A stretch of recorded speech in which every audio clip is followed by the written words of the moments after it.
Hari igihe uba uri mu rukundo ariko umutima wawe ugahora wibaza ati ese koko arankunda? Niba wari ubishidikanyaho hari impamvu. Uyu munsi tugiye kuvuga ibimenyetso 10 bitabeshya byerekana urukundo nyakuri.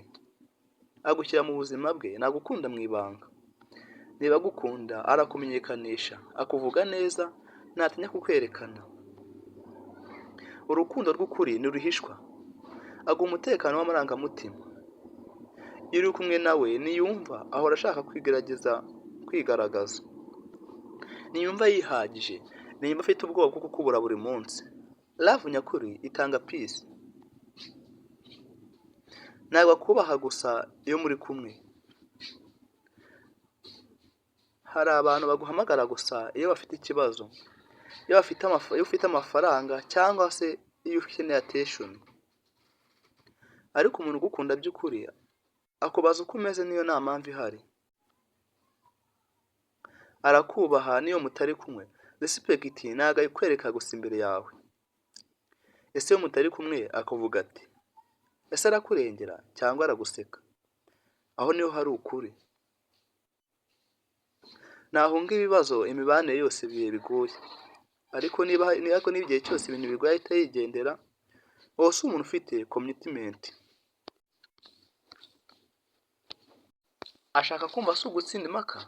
Ese ashaka gutsinda cyangwa ashaka gukemura? Urukundo rwiza rushaka solution, si ego. Agutekereza mu bintu bito. Akwibuka mu bintu bito, akwandikira utamwibukije, akuremera surprise nto. Urukundo rugaragarira muri detail.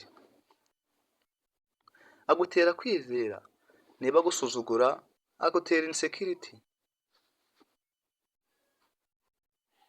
Ese ahora kugereranya n'abandi? Uwo si love. Love nyakuri ituma wizera agaciro kawe.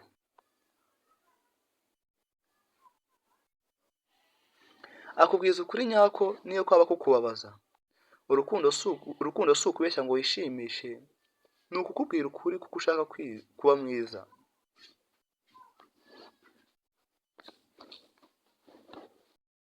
Ese ntafite gahunda y'ejo hazaza?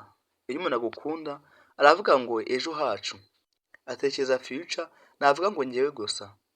Urukundo rutagira future plan ruba rufite ikibazo. Ukuri guhamye.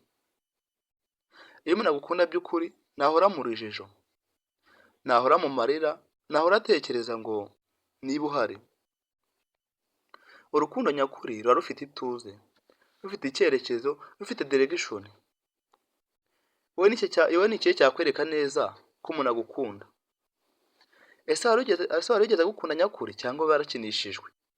Twandikira hasi muri comment tuvugane. Kanda subscribe niba ushaka ibiganiro byimbitse ku rukundo n'imibanire.